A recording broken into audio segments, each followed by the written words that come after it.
Napanood ko yung video sa Alyansa sa ginawa nila sa itong rally nila sa Alyansa sa may Quezon Province na nagtaka na lang ako doon sa kanilang mga kandidato. 'Di ba mayroon sila mga digital na nakikita natin yan tuwing magrarally sila, mga digital na mga ano nila sa mga kanilang kandidato na automatic mawala, ano ba yan, LED ba yan? Basta nakailaw yan. Nakikita ko, napansin ko kanina, sabi ko, ano nangyari? Bakit 10 na lang ang ni Bongbong Marcos, ang kanyang nilagay dun sa kanilang kandidato? Pero sa kanyang pag-endorse o kanyang pagpakilala ng mga kandidato, andoon pa si Camille Villar. Ang kalahati naman ng ating slate, dumaan po sa mababang kapulungan sa House of Representatives, naging congressman din po. Andyan po si Congressman Abalos. Nandyan din po Congressman Binay. Classmate ko po sa House of Representatives. At nandyan po Congressman Cayetano, Congressman Pacquiao, Congressman Tulfo, Congressman Villar. Pero yung mga picture doon, tanggal na si Camille Villar. Sabi ko, may something talaga. Kahit pa sabihin natin na hindi pa mumulitika yung nangyari sa prime water na imbestigahan, na siya mismo ang palasyo mismo nagsabi na imbestigahan yon. Itong si Claire Castro na nagsabi na imbestigahan ni Pangulong Pangulong Marcos itong nangyari sa prime water. Kasi nga marumi ang tubig, ang daming problema, yung mga etc. pa doon na may binabayaran pa sila. Basta ang daming issue ang prime water. So, ang nakikita natin dito sa alyansa ngayon, ako mismo, sa nakikita ko, tuwing rally nila, iba-iba ang kababalaghan nakikita ko dito. Tuwing rally nila, makikita natin dito na kulang ang isa, hindi sumipot yung isa. Itong video na to na mapanood nyo at makikita nyo na 10 na lang talaga ang alyansa. Ito na yung pinagyabang niya dati. Tayo lang ho ang nakagawa na kumpleto ang ating alyansa, ang ating lined up. Pero bandang huli pala, nagiging 10 na lang din sila. Nagtabla sila sa Duterte. Ngayon, alyansa 10 na lang sila. Hindi na sila alyansa na 12. Kasi nga si Aimee umalis. Ito si si Ping Lacson, alam naman natin to nung bago pa lang. Alis daw siya dyan sa alyansa, pero nandyan ngayon, kapituko pa din siya. Kasi libre-libre siya dyan eh. Ito yung video, pakita ko pala sa inyo. Ito video na talumpati ni Bongbong Marcos na boring at namamaalam na. Itong si Bongbong Marcos namamaalam na sa kanyang 3 taong termino na natitira pa lang. Video please. Namili po kami. Sinasabi ko, sino magtutuloy nito? 3 taon pa ang pagka-presidente po. Maraming salamat po, mga kababayan kong taga Lucena. Maraming salamat sa inyong napakainit na pagtanggap sa amin. Magsipo po tayo.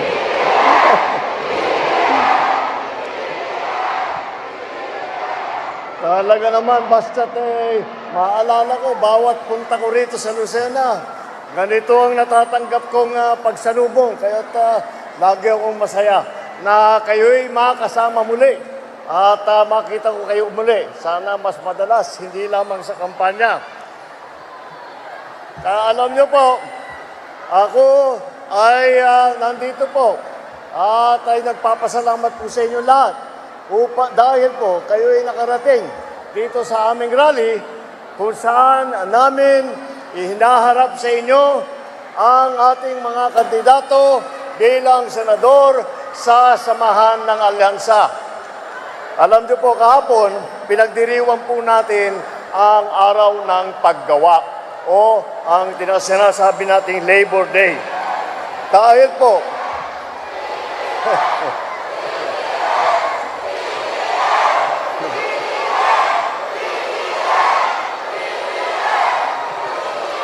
salamat po. Naku, talaga naman. Kaya naman sabi sa akin kanina pa, pumunta ka na rito, masaya dito, tinatawagan ako. Andun lang po ako sa likod, nag-aantay. Sabi ng aking mga kasamahan, halika, humarap ka na at masarap kasama itong mga taong taga Lucena. Totoo ito pala. Maraming salamat po.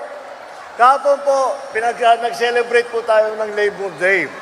Kaya po tinignan po natin ano ang kalagayan ng ating mga manggagawa. Dahil po, eto po, yun na nga, Labor Day. At tinitignan natin kung tayo ba, itong pamahalaan na ito, ay tinitignan natin kung talaga tayo ay nakatulong sa ating manggagawa. Dahil para sa akin po, ang ating manggagawa ang pinakamalaking puhunan ng Pilipinas. Dahil po ang galing-galing po ng Pilipino. Napakasipag po ng Pilipino. Napakahusay po ng Pilipino. Napakabait po ng Pilipino. Kaya't maaasahan natin, basta't mabigyan natin ng pagkakataon upang magtrabaho ng mabuti, ang Pinoy naman, lagi naman nandyan. Kita? Aba, nandun. Ang mga tao na nagbibi, abay, tuwang-tuwa si Loco, na ano siya ba, parang, bihira kasi siya sisigawan ng BBM eh. Kung makikita natin tuwing punta siya, parang mga tao sa kanya, hilaw nga eh, parang wala siyang kaamor-amor kasi, ang ayaw sa mga tao sa kanya, boring kasi magsalita. Kita naman natin ang kanyang talumpati kanina na, ang boring. Siguro kaya naman pala to sila ni Abby Binay. Pag nakita ko kanina si Abby Binay, nagsi-cellphone. Pero para sa akin kasi ganyan, kandidato ka. Focus ka doon sa inyong sa inyong kampanya. Nag-cellphone siya. Sama kayo. Siguro may mga ka-chat siya doon, o kay mga ka-message siya doon. Ito, ano nangyari sa alyansa ngayon? Ligwak na rin si Camille Villar. Tanggal na.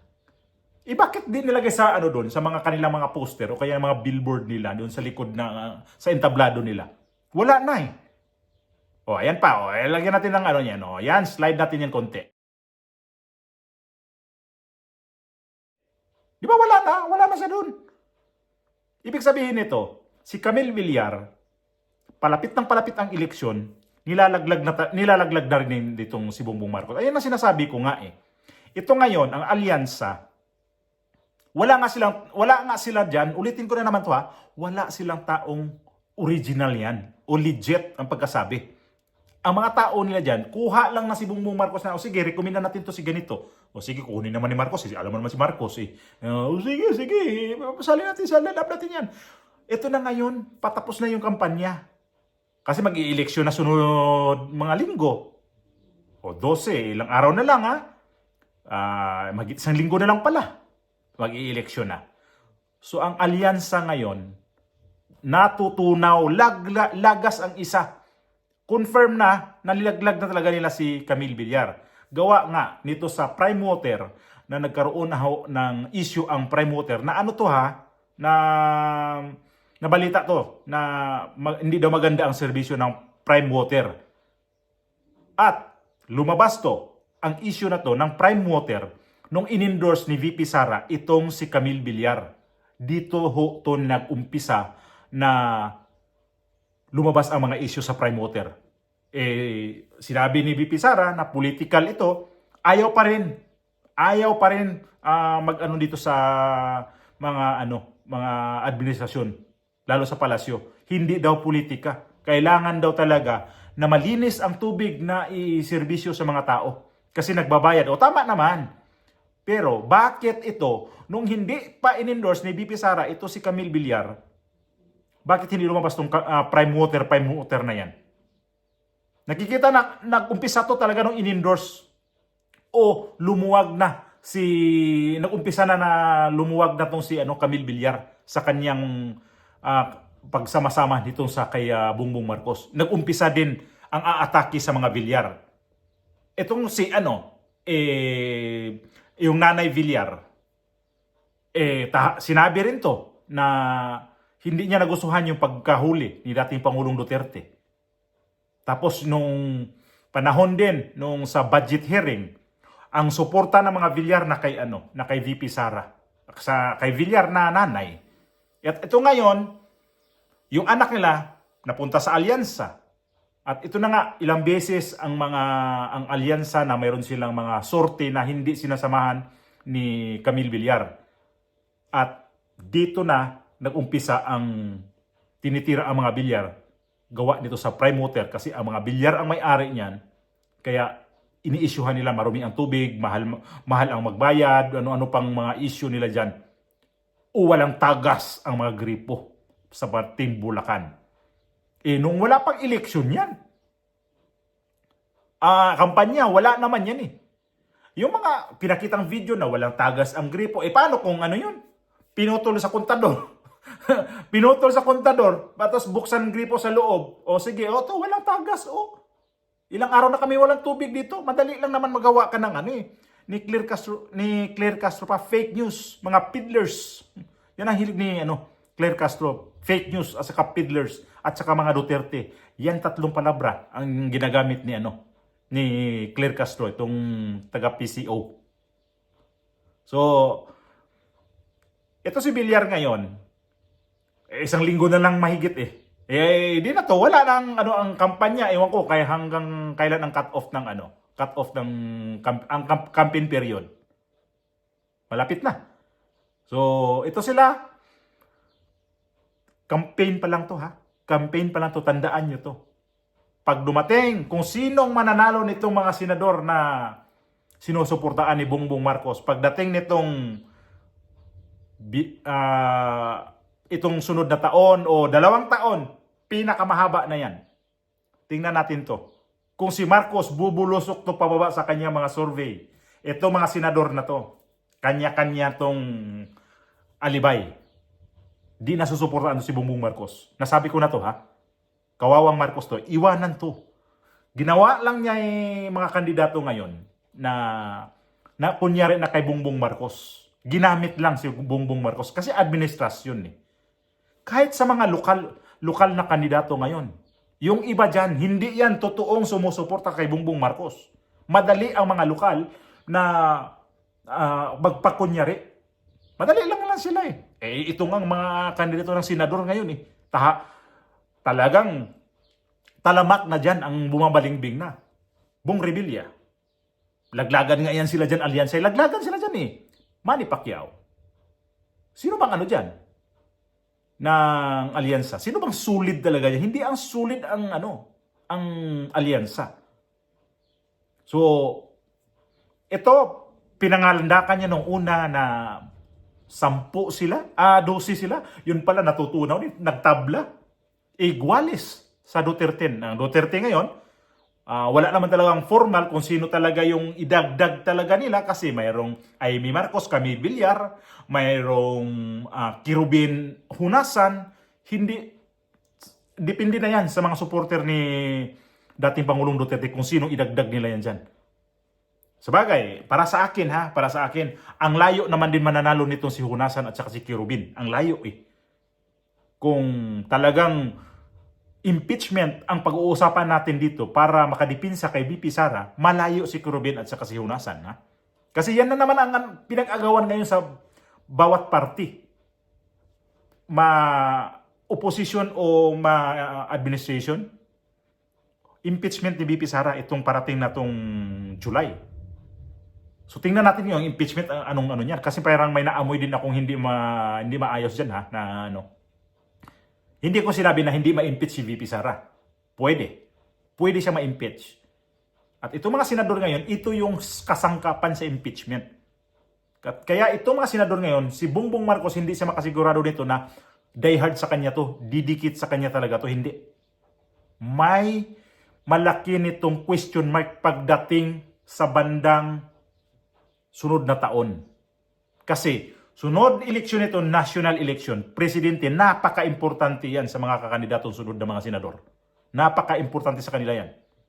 Kasi lahat na yan balik na naman ulit sa presidente, vice-presidente, senador, congressman, balik na naman ulit. Kaya ito ngayon, matinding paghahanda yan sa itong eleksyon na yun na susunod.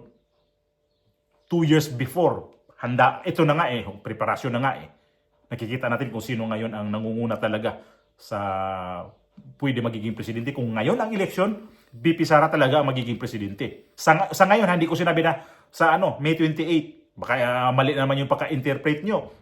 2028 election din natin alam kung sino talaga ang pwedeng lalabas yan. Pero sa ngayon, VP Sara. Ito sa sitwasyon natin sa gobyerno ngayon na ang labo talaga. Ayan pa yung issue sa bigas na magiging 20 pesos pero ang kumilik, mukha ang kumilik, hindi maganda nakikita sa kumilik nito, pinatigil mo na. Kahit ako, ayoko yan ituloy kung akong kumilik. Huwag ituloy yan. Bakit itutuloy natin yan?